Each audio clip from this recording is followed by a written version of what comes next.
கிறிஸ்துவுக்குள் அன்பான கர்த்தருடைய பிள்ளைகளை, இன்றைய வேத வசனமும் ஜெபமும் சங்கீதங்களின் புஸ்தகம் 134 சங்கீதம் 2-3 வசனத்தை வாசிப்போம். உங்கள் கைகளை பரிசுத்த ஸ்தலத்திற்கு நேராக எடுத்து கர்த்தரை ஸ்தோத்திரியுங்கள். வானத்தையும் பூமியும் உண்டாக்கின கர்த்தர் சீயோனிலிருந்து உன்னை ஆசீர்வதிப்பாராக. என் அன்பு கர்த்தருடைய பிள்ளைகளே, ஆசீர்வாதத்துக்கு ஒரு வழிவாசலை பரிசுத்த ஆவியானவர் எழுதி வைத்திருக்கிறார். உங்கள் கைகளை பரிசுத்த ஸ்தலத்திற்கு நேராக எடுத்து, அப்போ எது பரிசுத்த ஸ்தலம்?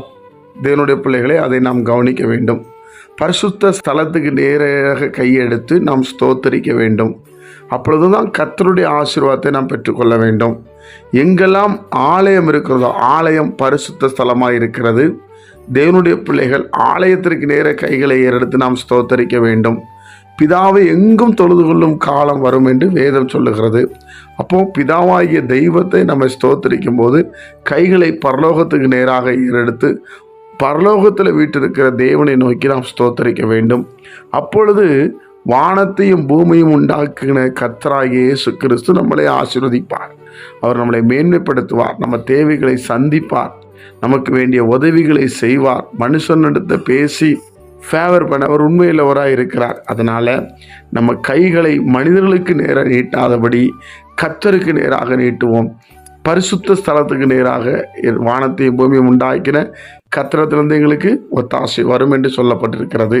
அந்த வசனத்தின்படி தேவனுடைய பிள்ளைகளாகிய நாம கர்த்தரையே சார்ந்திருப்போம். 2 கைகளை அவருக்கே உயர்த்தி, ஆண்டவரே நீர் என்னை ஆசீர்வதியும். எனக்கு இவ்வளோ தேவைகள் இருக்கிறது, இவ்வளோ கடன் பிரச்சனை இருக்கிறது. ஸ்கூல் ஃபீஸ் கட்டணும், காலேஜ் ஃபீஸ் கட்டணும், வீட்டு வாடகை கொடுக்கணும், கடை வாடகை கொடுக்கணும், ஊழியம் இருக்கிறது, பிள்ளைகள் படிப்பின் காரியங்கள் இருக்கிறது, எதிர்காலத்தை குறித்த யோசனை இருக்கிறது, கடன் கட்ட வேண்டி இருக்கிறது. இப்படி எந்த காரியமாக இருந்தாலும் 2 கரங்களையும் உயர்த்தி, ஒருவேளை கணவன் மனைவியாக இருந்தால் 2 கரங்களை உயர்த்தி பரிசுத்த ஸ்தலத்துக்கு நேராக நீங்கள் கைகளை உயர்த்தினீங்கன்னா வேதம் சொல்லுது, வானத்தையும் பூமியும் உண்டாக்கின கர்த்தரிடத்திலிருந்து அந்த ஆசீர்வாதம் வரும். வாக்கு பண்ணினவர், வாக்கு மாறாதவர் நிச்சயமாக செய்வார். பிரியமானவர்களே, நாம் அதை செய்து தேவனுடைய நாமத்தை மையப்படுத்துவோம். ஜெபிப்போமா? பரிசுத்த பிதாவே, உம்முடைய குமாரன் இயேசு கிறிஸ்துவின் நாமத்தில் வருகிறோம். இந்த நாளை நீர் எங்களுக்கு ஆசீர்வதித்து தாரும். ஆண்டவரை கேட்கிற ஒவ்வொரு பிள்ளைகளையும் ஆசீர்வதி, நன்மை நான் நிரப்பும்.